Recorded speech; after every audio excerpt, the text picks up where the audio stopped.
Okay, Traveler's Chosen got a catalyst upgrade this season, so I thought it'd be about time to make a small build with this weapon. But this ain't going to be your standard class specific build. You can use this build on any character and any subclass of your choice for infinite abilities, almost full supers within 20 seconds, and on top of this, you will be able to keep a fairly good loadout choice for endgame, although I wouldn't personally use this in the endgame content, but we'll see how it performs overall. So guys, before we start, if you're looking for some cheap Destiny Silver, visit Oea, linked below, and use my code DIVIDE at checkout for a sweet discount. And now as always, rate, comment, sub, share, and let's get on with it.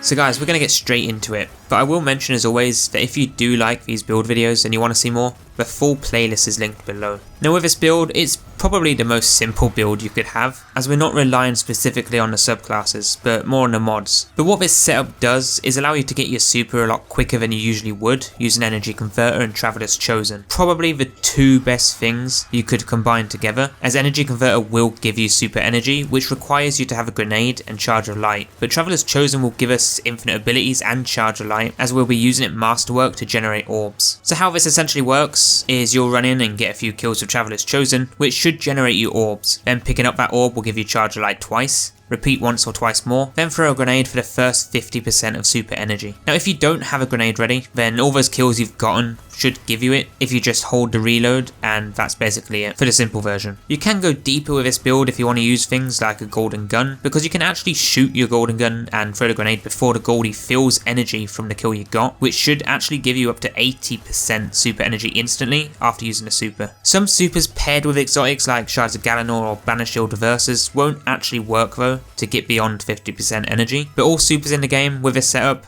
you should get the first 50% almost all the time, basically halving your super's cooldown as well as having infinite abilities. Then you just top off the rest of the energy you need from masterworked orbs and grenades or melee kills. If you're going into harder content like this Master Empire hunt whilst underpowered, it'll still work, but it'll be a bit harder to maintain due to the lack of survivability and range. So I'd recommend sticking to the easier content for more of a fun build. Great if you're working on triumphs, challenges or bounties that require ability or super kills. Now that's your full overview, so let's take a look at the setup. So starting with the loadout, your only requirement is of course Traveler's Chosen, and this comes with a few standard perks, but also the main exotic trait, Gathering Light, where final blows with the weapon grant stacks of Gathering Light. Long hold reload will consume those stacks, granting melee, grenade and class energy based on a number of those stacks. So it's pretty straightforward. Get kills and hold the reload to give yourself ability energy. The catalyst upgrade allows you to fire in full auto, but you can also change the element of the weapon to match your subclass when you throw a grenade, so you can pretty much have all shields covered for yourself for match game modifiers. I'll have a full weapon review slash is it worth using in 2021 video at some point, because this weapon is pretty fun to use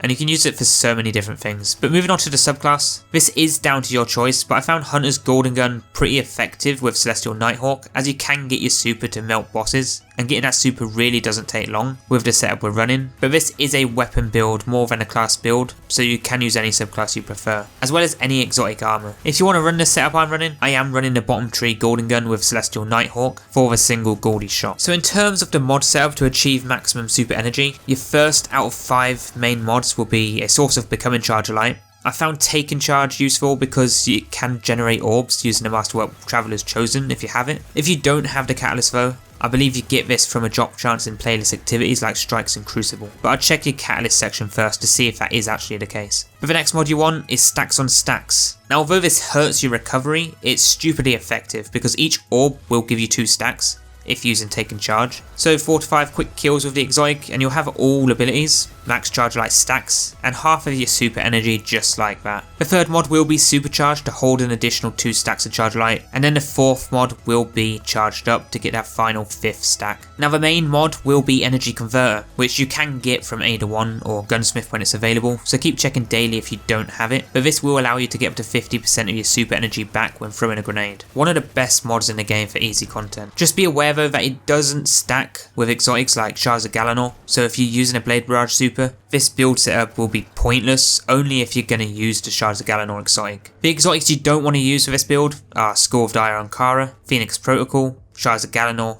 and the Titan Ursus. There's probably a few others, but these are the main ones. Now one other mod you could use is Surprise Attack to increase the damage of the exotic, but for my test, I felt it wasn't worth using, and it does defeat the point of a fast supers build, but that is your alternative mod if you don't have energy converter, but you won't get supers fast if you do use this. But for your normal mods, for the helmet, ashes to assets and hands-on are great for generating additional super energy on grenade and melee kills, which you'll be able to do a lot as we get infinite abilities. Then for the gauntlets, you can start on your champion mods if you need them, and you have unstoppable sidearms this season, which will work great with this exotic weapon. For the chest, we have concussive dampener to resist incoming area of effect damage, along with our heavy ammo reserve mod. Then for the legs, we have our scavenger mod, and you can use absolution to reduce ability cooldowns if you want, as we are generating orbs on kills, but it's not really needed. And for the class, if you're running solo or stasis, then you can use thermoclastic strike to stun overloads, which then means that you only need to cover barriers, as your sidearm will deal with the unstoppables. You could even use a special finisher, because the amount of super energy you'll get, you will be able to generate infinite special ammo. But lastly, the stat I'd max out is recovery. So this build is more of a fun build rather than an end game build,